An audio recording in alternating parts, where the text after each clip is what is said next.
저를 따라해 보시죠. 이것을 행하여 나를 기억하라.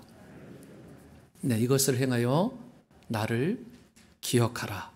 사실은 성경에는 기념하라 라고 되어 있는데 원문에 더 충실한 그런 번역은 나를 기억해라, remember 라는 단어입니다. 오늘 본문에서 사도 바울은 The Lord's Supper라고 하죠. 주의 만찬, 성만찬이라고도 하는데 사실은 더 맞는 표현은 주님이 제정하신 만찬이 맞습니다. 그래서 주의 만찬이 무엇인지 거기에 대해서 사도 바울이 지금 설명을 하고 그 내용을 설명할 뿐만 아니라 이것에 대해서 강조하는 내용입니다. 주의 만찬은 아시는 것처럼 예수님의 피와 예수님의 몸에 참여하는 것입니다. 주님께서 주의 만찬을 제정하심으로 우리가 주님이 왜 돌아가셨는지, 무엇을 위해서 그 모진 고통과 순환을 당하셨는지, 그 고난과 죽으심의 이유를 기억하면서 그것을 따르고 전파하게 하신 것, 이것은 교회와 성도가 영원히 지켜야 될 마땅한 본분입니다. 초대교회 그리스도인들은 로마의 그 엄청난 박해를 피해서 카타콤이라는 곳에 숨어 있는 가운데서도 신앙을 지키는 가운데 로드 서퍼, 이 주의 만찬을 가졌습니다. 성서 고고학자들이 발굴해낸 초대 교인들의, 이 크리스천들의 유적을 살펴보면 주님의 만찬과 관련된 상징이나 그림들이 굉장히 많이 발견됩니다. 주의 만찬이 그들에게 어떠한 의미가 있었을까? 초대교회 그리스도인들은요, 온갖 박해와 순교의 위협에도 불구하고 주의 만찬을 통해 새 힘을 얻고 고난을 이겨나갔습니다. 주의 만찬은 항상 그들의 신앙생활의 중심에 있었어요. 홍정근 목사님의 책 예수님께 딱 붙어 살자라는 그 책에 보면 초대 그리스도인들은 주의 만찬을 통해 예수님과 온전히 하나가 되는 신비로운 연합을 맛보았다라고 기록되어 있습니다. 그렇기 때문에 초대 그리스도인들에게 있어서 주의 만찬이라는 것은 단순한 하나의 예식 중에, 교회의 예식 중에 하나가 아니라 그것을 훨씬 뛰어넘는 그 이상의 의미가 있었던 그야말로 성스러운 예식이었고 만찬이었습니다. 우리 오늘의 공동체는 참 아쉽고 안타깝지만 팬데믹으로 인해서 지난 1년 4개월 동안이나 주님의 만찬을 갖지 못하고 있습니다. 영어권은 이미 시작을 했지만 우리 한어권도 이제 조속히 시작을 하겠지만 팩트는 지금까지 갖지를 못했어요. 바라기는 우리 교회도 속히 이 주의 만찬이 재개가 되고 초대교회 성도들처럼 예수님과 온전히 하나 되는 그 신비한 경험, 성도 간의 아름다운 연합을 이 주의 만찬을 통해 주님께서 분부하시고 명령하셨듯이 이것을 지켜 행함으로 누구보다 생생하게 경험하고 회복되고 누리며 살아가는 그런 은혜가 여러분과 저에게 임하게 되기를 주님의 이름으로 축원합니다. 본문 24절 하반절을 다시 보시면 이것을 행하여 나를 기념하라 라고 말씀을 하는데 이것을 세번역 성경으로 보면 이렇게 되어 있어요. 이것을 행하여 나를 기억하라. 다른 많은 성경 버전에는 이미 기억하라로 번역이 되어 있습니다. 그렇다면 주님께서 주의 만찬을 통해 여러분과 제가 기억하기를 원하는 그것이 무엇인지 오늘 본문 말씀을 통해 주님께서 기억하라고 하시고 또 그것을 지켜 행하라라고 한 것이 무엇인지 주의 만찬의 진정한 의미를 오늘 본문 말씀을 통해 함께 살펴보기를 원합니다. 첫 번째, 주님의 만찬을 통해서 우리가 기억해야 할 것이 있는데 그것은 주님은 우리가 나누고 베푸는 삶을 원하신다라는 것입니다. 주님은 우리가 더 나누고 베푸는 삶을 살기를 원하신다. 23절 말씀입니다. 내가 너희에게 전한 것은 주께 받은 것이니 곧 주 예수께서 잡히시던 밤에 떡을 가지사라고 말씀을 하고 있죠. 바울은 이미 고린도 교회 성도들에게 주의 만찬에 대해 전해 주었는데 이제 다시 한번 올바른 주의 만찬이 무엇인지를 설명함으로써 바른 주의 만찬을 고린도 성도들이 회복하기를 원했습니다. 여러분, 누구도 내가 주의 만찬을 제대로 하고 있어, 그렇게 참 자신할 만한 사람이 저를 포함해서 있을까? 초대교회도 마찬가지였습니다. 이미 주의 만찬을 하고 있었지만 그들이 오용하는 부분도 있었고 잘못 왜곡된 부분도 있어서 사도 바울이 이 부분을 다시 짚어주면서 바른 주의 만찬에 대해서 재정립을 하기를 원하는 마음으로 이 말씀을 전한 것입니다. 물론 바울은 직접적으로 자신이 주의 만찬을 예수님이 살아있을 때 배웠다라는 뜻은 아니에요. 다만 바울이 지금 전하고 있는 이 주의 만찬이라는 것은 예수님으로부터 기원했다. 예수님이 직접적으로 제정하시고 예수님께서 그 원천이 되신다라는 것을 명확하게 밝히고 있는 거예요. 복음서를 보면 예수님께서 체포당하시던 그 밤에 주의 만찬을 거행하셨는데 24절 말씀을 보시면 축사하시고 이르시되 이것은 너희를 위하는 내 몸이니 이것을 행하여 나를 기념하라, 나를 기억하라 하시고, 예수님은 먼저 떡을 드시고요, 축복 기도를 하신 후에 그것을 떼어서 주시면서 말씀을 하셨습니다. 떼어서 주셨다. 떡을 통째로 준 게 아니라 떡이 있는데 거기서 일부를 떼어서 준 것입니다. 저는 여러 주의 만찬, 이 성만찬의 그 예식을 했는데 그 중에 한 가지, 미국 교회에서 잊을 수 없는 게 빵 덩어리 하나를 가지고 사람들이 나옵니다. 지난번 제가 섬기던 교회도 그렇게 했는데 한쪽에서 나오고 그 떡을 여러 명의 이 성찬 예식을 섬기시는 분들이 딱 서 있으면 거기서 잠깐 기도하고 떡을 뗐어요. 같은 떡에서 여러 명이 떼게 되는 거죠. 그러한 의식과 같이 예수님 당시에도 마찬가지입니다. 요즘처럼 다 분리되어 있는 게 아니라 떡을 가지시고 이것은 너희를 위하는 바 내 몸이다. 그러면서 떡을 떼게 하신 거예요. 떡을 떼어 주셨다. 여러분, 떡을 먹으려면 떼어서 주셔야 된다라는 것. 그러면 떼어 주려면 무엇이 필요하냐? 떡이 깨어져야죠. 빵가루가 날리면서 떡이 깨어지고 부셔지는 시간이 있어야 떡을 떼어서 줄 수 있는 것입니다. 여러분, 예수님께서 실제로 이와 같이 떡을 떼어 주셨어요. 무슨 말이냐면 예수님께서는 당신 자신의 몸을 십자가에서 깨어지도록, 부서지도록 친히 내어주신 것입니다. 사람들에게 생명의 떡이 되신 자기 자신, 당신을 스스로를 내어주시기 위해서 본인의 몸을 찢으셨을 뿐만 아니라 본인의 몸을 떼어서 내어주신 거예요. 여러분, 주님은 지금 주의 만찬 중에 떡을 떼어주시면서 뭐라고 말씀하시는 거예요? 이 일, 그 예수님의 십자가 희생을 미리부터 말씀하시며 이걸 기억해라 라고 제자들에게 분부하고 있는 것입니다. 우리가 떡을 뗄 때마다 기억해야 되는 건 예수님께서 자신의 몸을 십자가에서 친히 찢으시고 자신을 떼어서 우리에게 그 생명의 떡을 친히 내어주셨다라는 것. 주님께서 떡을 떼신 것은 십자가에서 자신의 몸을 떼실 것을 지금 이 순간 상징적으로 나타내고 계시다라는 것. 우리가 주님의 만찬에 참여하게 되면 이처럼 눈에 실제적으로 보일 수 있는 예수님의 몸을 상징하는 떡, 이 빵을 가지고 바로 이 극처럼 연극과 같이 극화된 방식으로 주님이 날 위해 찢기시고 날 위해 죽으신 것을 기억하게 만드는 것입니다. 그래서 이 성만찬을 뭐라고 하느냐? 주의 만찬에 대해서 바로 눈으로 보는 예배다라고도 말을 합니다. 보는 예배. 우리가 드리는 예배, 듣는 예배에 대해서는 익숙하지만 보는 예배에 대해서는 덜 익숙하죠. 그런데 이 주의 만찬은 눈으로 직접 보고 만지고 동참하는 예배이기 때문에 굉장히 실제적으로 우리에게 느껴지는 예배가 되는 것입니다. 그러면서 주님께서 자신이 십자가의 그 찢기심, 자신을 떼어 내어주신 이 부분을 누군가에게 떼어주고 나누는 삶을 너희도 이제는 따라야 된다. 나를 본받아야 된다. 라고 말씀하시며 나누고 베푸는 삶을 살도록 저와 여러분들을 초청하시는 것입니다. 그래서 주의 만찬을 온전히 내가 잘 참여했다라는 것.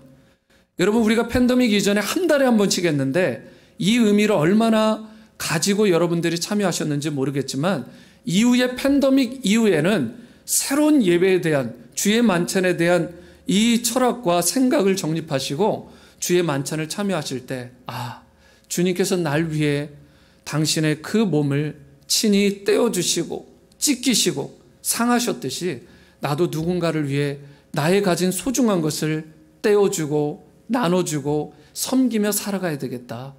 이러한 것들이 회복되고 이러한 헌신과 결단의 자리로 나아가는 사람이 바로 주의 만찬을 제대로 참여하는 사람이 되는 것입니다. 정명호 목사님이라는 분이 쓴 초청이라는 책이 있습니다. 거기에 보면 유명한 미국의 석유왕이죠, 존 락펠러라는 분에 대한 내용이 이렇게 실려 있어요.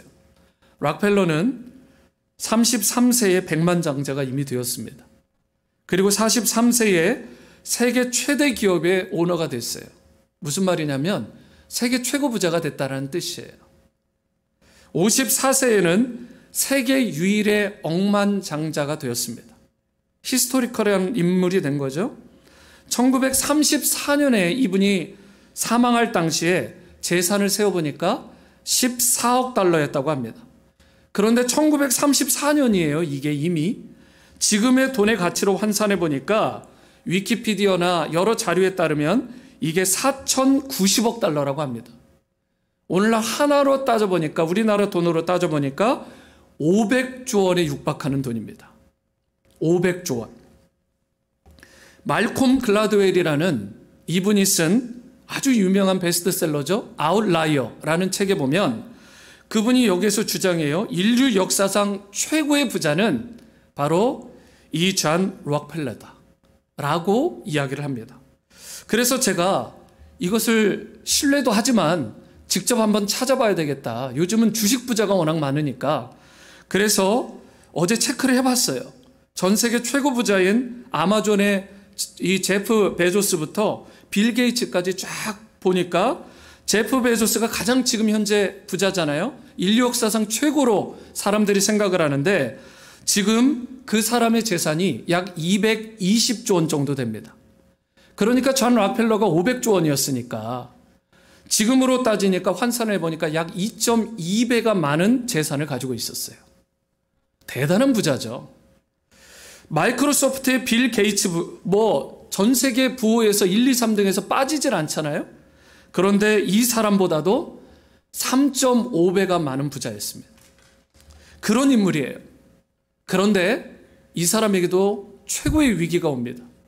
55세가 되었을 때 스트레스성 소화불량과 우울증 증상에다가 머리카락이 빠지기 시작하고 스트레스로 인해 눈썹도 빠지면서 몸이 말라비틀어져가는 알로피시아라는 희귀병에 걸려서 1년밖에 살지 못한다.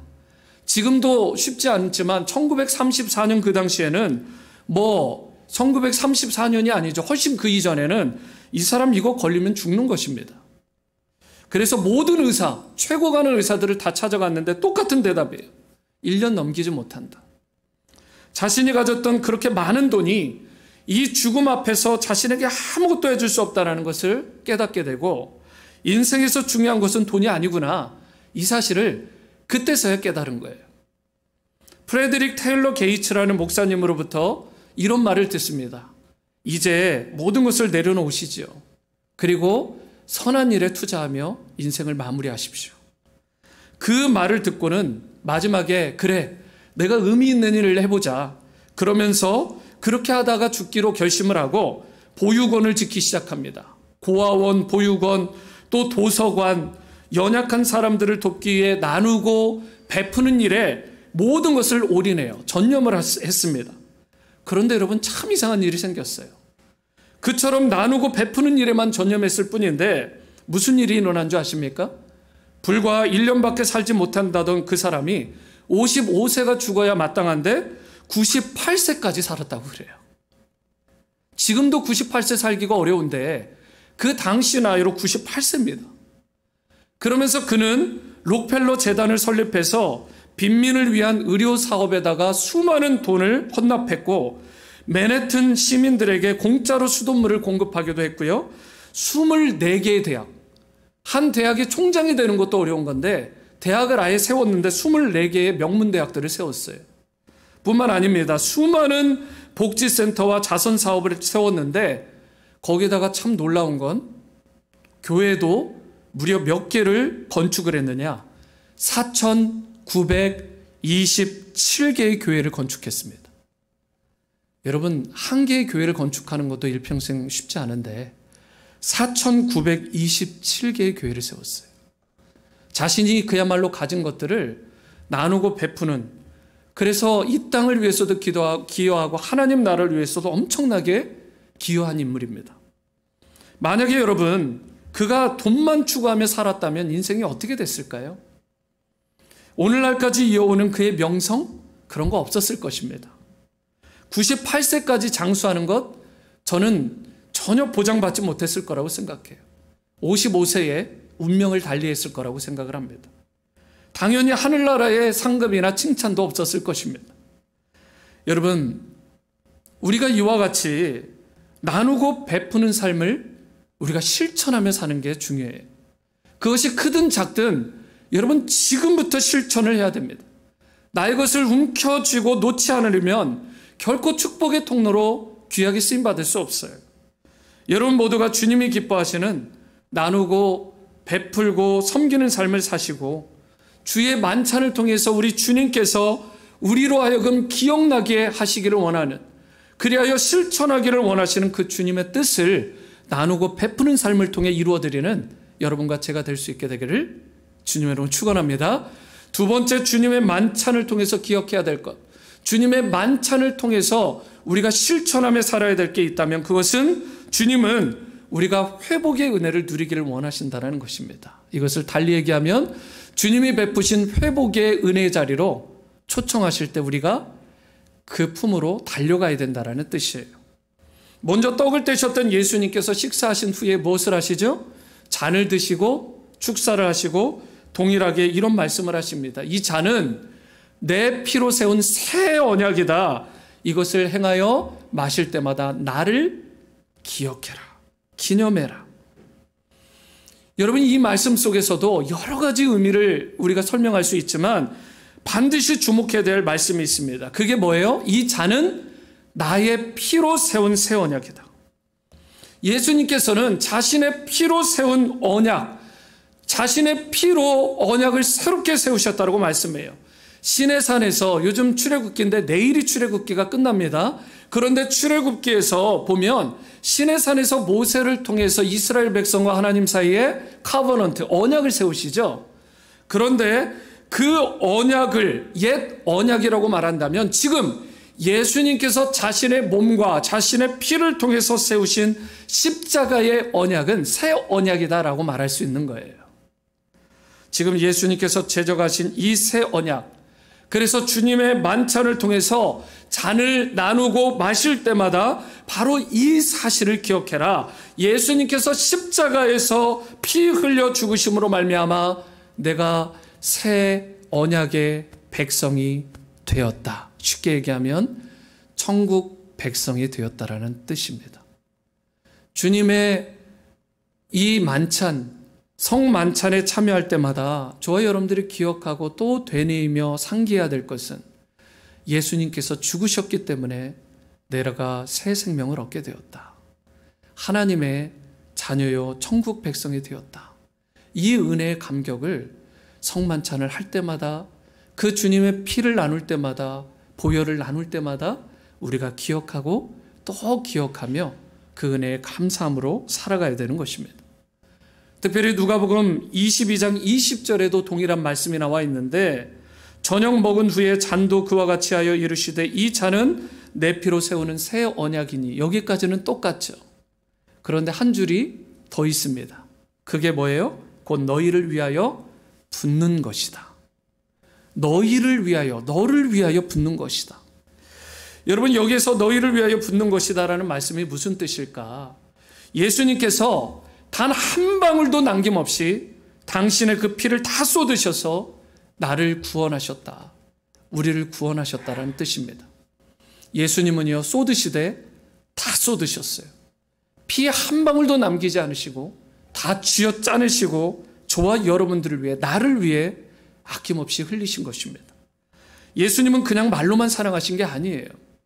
예수님은 자기 안에 있는 피 한 방울, 물 한 방울까지 남김없이 다 흘려주심으로 하나님과 우리 사이에 새 언약을 체결해 주신 것입니다.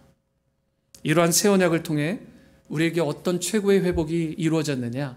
바로 그 회복이 하나님과 나 사이의 회복입니다.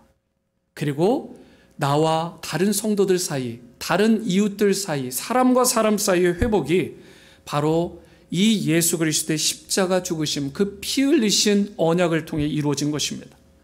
시내산 아래에서 체결되었던 옛 언약 가운데 이스라엘 백성이 이걸 깨트립니다.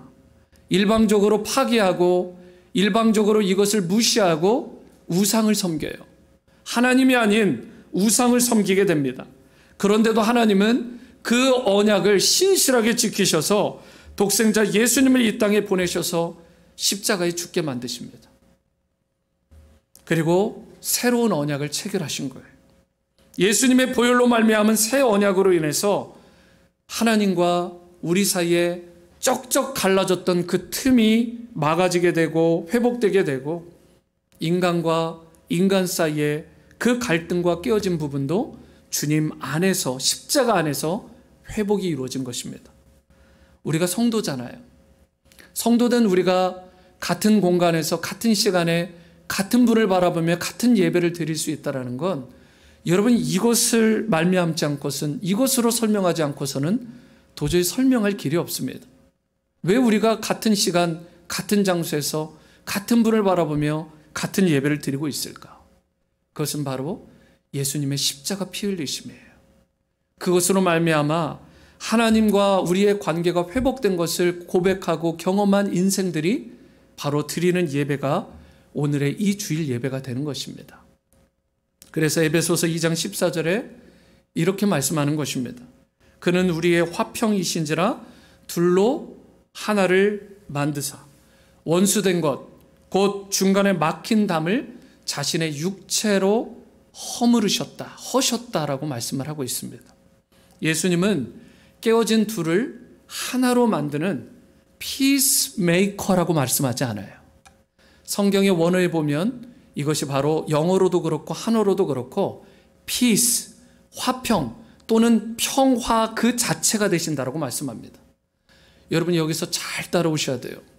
피스메이커가 아닙니다. 예수님께서 하나님과 우리 사이를 연결하는 피스메이커의 정도가 아니라 하나님 당신께서, 바로 예수님 당신께서 직접적으로 피스, 화평 그 자체가 되신다라고 말씀을 해요. 여러분 평화를 누리기를 원하세요? 정말 화평하고 정말 주님께서 주시는 참 샬롬을 누리기를 원하십니까? 세상에 있는 모든 평화라고 말하는 것들은 다 가짜입니다. 제가 다른 건 몰라도 그건 개런티 할 수 있어요. 세상에서 여기 오면 뭐 짜릿하다더라, 여기 오면 평화로워, 여기 오면 기쁨이 충만해, 여기 오면 행복해, 다 가짜예요. 다 가짜예요. 왜 그러냐면 예수님 당신께서 피스메이커가 아니라 피스 그 자체가 되시기 때문에 그분을 모시지 않고서는 참된 평강, 참된 평화를 경험할 자가 없습니다. 누구도 예수님으로 말미암지 않고는 진정한 평화 가운데, 행복 가운데 임할 수 없다라는 것. 여러분 요즘 마음이 혹시 어려우십니까? 깨어진 분들 계세요? 혹시라도 우울하거나 눌린 분들이, 상한 마음이 있으신 분, 여러분 예수님 그분 당신 자체가 평화세요. 그분을 모셔야, 그분을 영접해야, 그분을 늘 바라보고 그분을 인정하고 그분과 함께 거하며 동행하며 살아야 진정 평화를 누리는 인생이 되게 되는 것입니다.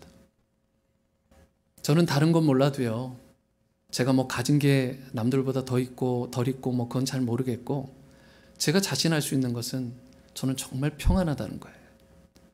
예수님이 내 안에 계시니까 한번 제대로 영접하고 나면 그 평화가 쉽게 깨어지지 않습니다. 어느 곳에 있든 무엇을 하든 내가 어떤 상태에 놓이든 그 평화라는 것은 쉽게 깨어지는 게 아니에요. 여러분 예수님을 깊이 있게 영접하십시오. 제가 목회자로서 여러분들에게 소개할 수 있는 최고의 축복도 바로 그 평화 그 자체가 되신 예수님이십니다. 제가 설교 강단에서 예수님 빼뜨리고 아무리 다른 설교를 잘해도 여러분 의미 없어요. 오늘 이 예배의 주인공도 예수님이시고 우리의 예배를 받으시기에 합당하신 분도 그분이시고 우리의 삶을 통해 우리의 인생을 통해 가정을 통해 공동체를 통해 나를 통해 영광 받으시기를 원하시는 그 주체도 바로 예수님이 되시는 것입니다. 예수님을 빼곤 우리 인생을 논할 수 없는 거예요. 예수님을 빼곤 우리 인생은 결코 평화롭고 행복한 인생이 될 수 없습니다. 여러분, 예수님을 제대로 영접하십시오.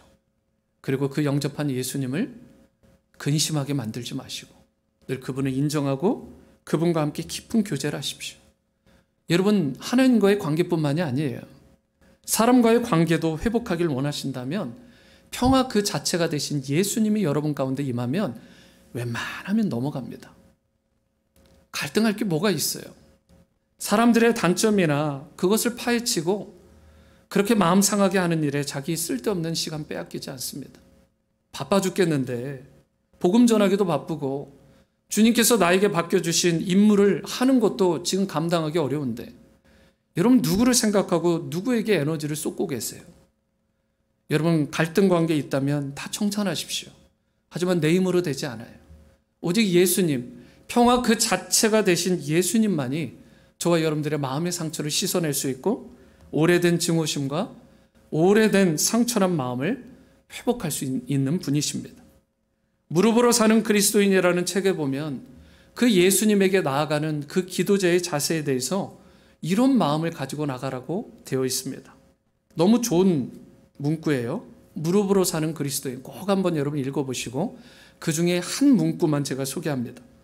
우리는 기도한 후에는 기도한 것보다 더 많은 일을 할 수 있지만 기도하기 전에는 결코 기도한 것 이상의 것을 할 수 없다. 여러분, 우리는 기도한 후에는 그 기도한 것보다 더 하나님께서 채워주시는 걸 경험한대요. 기도는 자유예요. 여러분이 여러분의 한계를 스스로 정하지 마세요. 여러분, 그건 교만입니다. 그리고 그건 불신앙이에요. 기도할 때는 한계가 없어야 됩니다. 제한하면 안 돼요. 기도라는 것은 하나님과 내가 연결되는 것이고 하나님은 한계가 없으세요. 제한이 없으신 분입니다. 그래서 오늘 이 책에서 뭐라고 얘기하고 있어요? 우리는 기도한 후에는 그 기도한 것보다 더 많은 일을 이룰 수도 있고 더 많은 것을 회복할 수 있고 더 많은 것을 얻을 수 있다라고 말씀하고 있어요. 여러분, 한계를 딱 정해놓고 하는 것은 이미 기도가 아닙니다. 하나님은 한계가 없으신 분이에요. 그런데 안타까운 건 이 말에 따르면 기도하기 전에는 결코 기도한 것 이상의 것을 할 수 없다.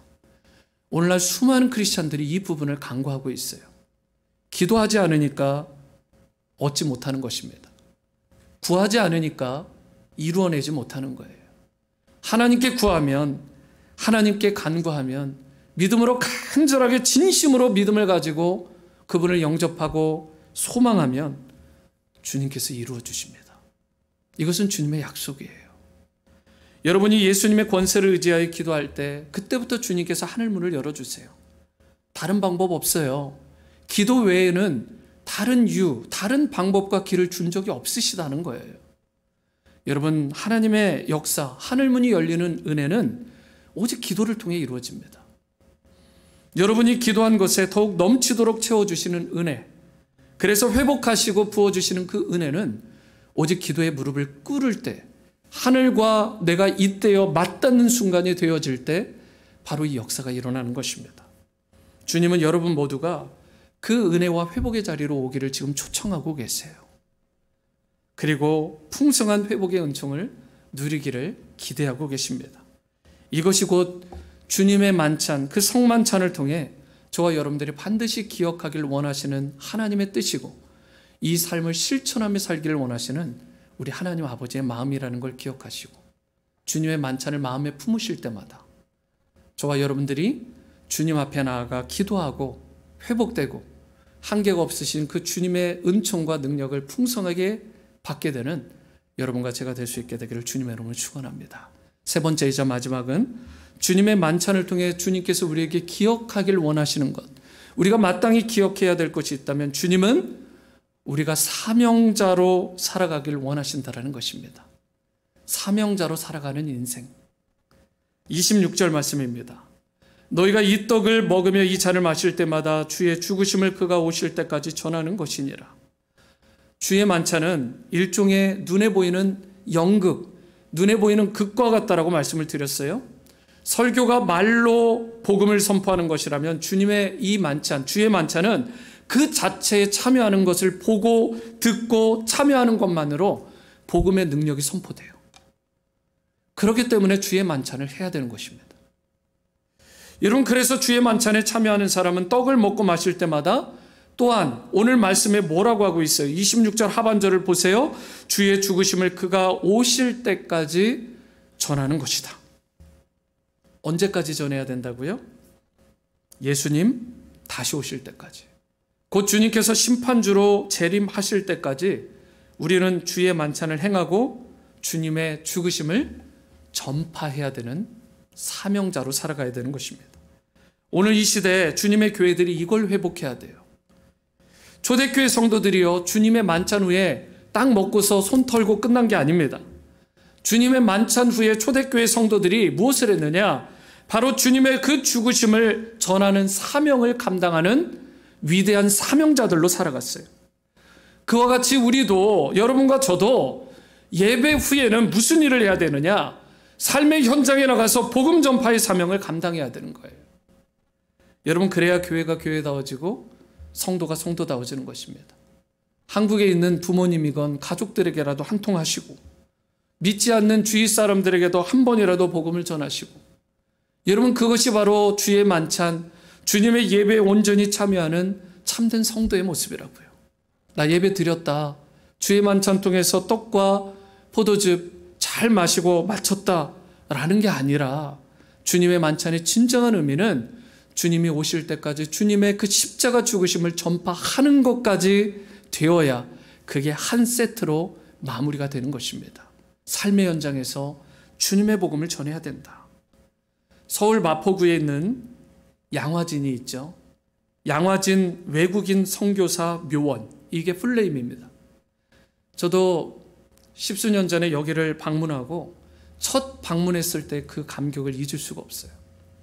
여러분, 꼭 기회가 되시면 서울에 가서 막 어디 좋은 데만, 뭐 세상 사람들이 얘기하는 데만 가지 마시고 이런 의미 있는 곳 꼭 한번 가보십시오. 양화진. 여러분, 이곳에 갔는데 막 마음이 너무 아픈 거예요. 수많은 묘비들이 있는데 이 머리 색깔도 그렇고 피부도 그렇고 우리 백성도 아닌데, 우리 국민도 아닌데, 이 땅을 위해, 우리 백성들을 위해, 이 나라를 위해서 자신의 생명을 바친 그 선교사님들, 그 가족들을 보니까 너무 숙연해지는 거예요. 저와 여러분들이 여기에 있기까지 그분들의 그 희생과 죽음이 있었습니다. 예수님 닮은 그분들의 핏부림과 순교의 희생이 있었기 때문에 오늘 지금 여러분과 제가 여기 앉아 있는 거예요. 그런데 그 양화진, 그 입구 쪽에 세워진 기념비, 첫 기념비 가운데 하나가 뭐냐면 로버트 할리라는, 이 할디라는 분이 캐나다 선교사님인데요, 묘비가 딱 세워져 있어요. 이분은 25세의 젊은 나이에 토론토 의과대학을 졸업하고 바로 1890년에 한국에 들어옵니다. 한국인을 위해 그렇게 살다가 1935년에 돌아가신 분이에요. 그분의 묘비, 그 기념비 바로 옆에 조그만 비석 2개가 있었는데 그것을 나중에 알게 됐습니다. 그것이 바로 그 두 딸의 묘비라는 것을. 당시에는 한국에서 돌던 전염병에 걸리면 죽던 상황인데 두 딸 모두 전염병, 한국의 풍토병에 걸려서 회복되지 못하고 그만 죽게 되고 그 땅에 묻히게 된 것입니다. 그 중에 한 딸은 더 안타까운 건 난지 겨우 한 달밖에 되지 않았는데 세상을 떠났어요. 그래서 거기에 보면 몇 년, 몇 월, 며칠부터 몇 월, 며칠까지인데 정말 거의 딱 한 달이더라고요.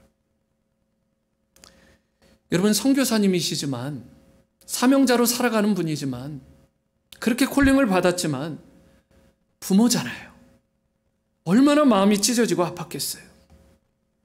그런데도 당시 선교사님은, 이 하디 선교사님을 포함해서 수많은 선교사님들이 자기 가족의 희생, 자기 가족뿐만 아니라 자기 삶의 희생과 함께 이 한국을 위해서 헌신하고 주님이 맡겨주신 사명을 감당하다가 그 어떤 어려움이 오더라도 네버 스탑, 그거 멈추지 않고 여러분 끝까지 그 사명 감당하다가 한국 땅에 묻히기까지 한 것입니다.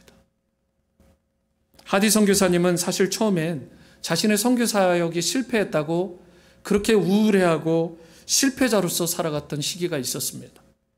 복음을 전했지만 한국인들이 잘 받아들이지도 않고 서양인이라고 기피하여 복음의 열매가 그렇게 별로 없었을 때, 그래서 자신은 실패자다라고 생각하면서 그 마음 부여잡고 강원도의 어느 지방으로 내려갔는데 거기에서 이 말씀을 강력하게 받았다고 그래요. 성령의 역사죠. 누가복음 11장 13절 말씀입니다. 함께 읽어봅니다. 시작. 너희가 악할지라도 좋은 것을 자식에게 줄 알거든 하물며 너희 하늘 아버지께서 구하는 자에게 성령을 주시지 않겠느냐 하시니라. 성령을 주시지 않겠느냐. 이 말씀을 받는 순간 선교사님의 마음에 회개의 영이 강력하게 임했대요. 내가 이름은 크리스찬이고 선교사인데 성령의 기름 부으심, 그 충만함을 받지 못했구나. 성령으로 내가 가득하지 못하더구나. 자복하고 회개하는 기도가 터지기 시작했고 그때부터 성령의 기름 부으심으로 가득한 인생을 살아가기 시작했어요. 성령으로 완전히 압도된 삶을 살아가신 것입니다. 여러분 오해하지 마십시오. 우리가 이름으로 크리스찬이라고 해가지고 다 성령의 기름 부으심을 받고 성령 충만한 게 아니에요. 크리스찬 중에서도 성령의 기름 부으심으로 충만한 인생이 있고 그렇지 못한 인생이 있습니다. 그래서 그렇지 못한 인생은 대부분 나미널 크리스찬, 명목상의 이름뿐인 크리스찬으로 살다가 이 땅을 마무리하게 되는 거예요. 저는 하디 선교사님이 경험한 선교사로 부름을 받을 때도 이걸 몰랐다가 선교사로 한국에 가가지고 실패자로 바다까지 가다가 그 상황에서 성령 체험하고 이것을 경험했던 그의 고백처럼 여러분이, 제가 모두가 성령의 기름 부으심을 제대로 경험하는 그런 거듭난 인생으로 하나님 앞에 쓰임받는 성령의 사람들을 세워지게 되기를 주님의 이름으로 축원합니다. 여러분 이 기름 부으심, 그때부터 무슨 일이 일어난 줄 아십니까? 주변에 선교사님들이 막 모여들기 시작하는 거예요. 이분이 기도하기 시작했을 때 엄청난 기도의 회개의 역사들이 일어나면서 선교사님들이 함께 회개하기 시작하고, 그리고 그 주위에 많은 사람들, 한국인들이 막 몰려들기 시작하면서 1903년 원산 대부흥운동이 이때 일어났고요. 그러면서 이분들을 중심으로, 하디 선교사님을 중심으로 실제로 이분에 대한 이력을 쳐보면 이분이 평양 대부흥운동의 바로 메인 기폭제가 된 인물입니다. 엄청난 선교사님이에요.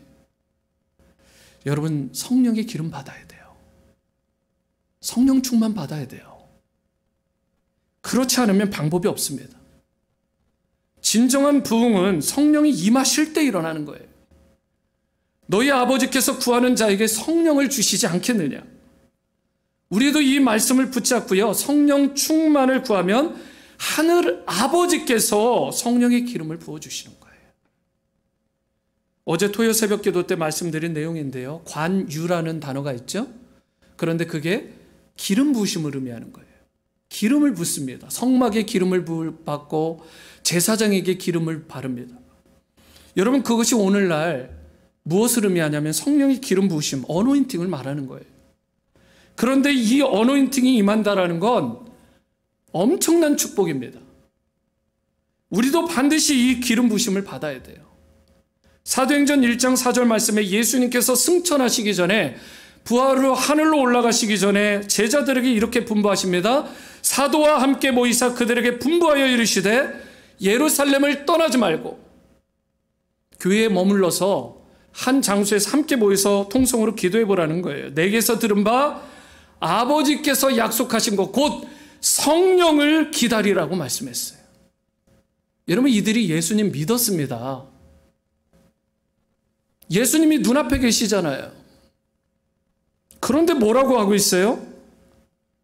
성령을 기다려라. 성령의 기름 부으심, 성령의 충만을 말하는 것입니다.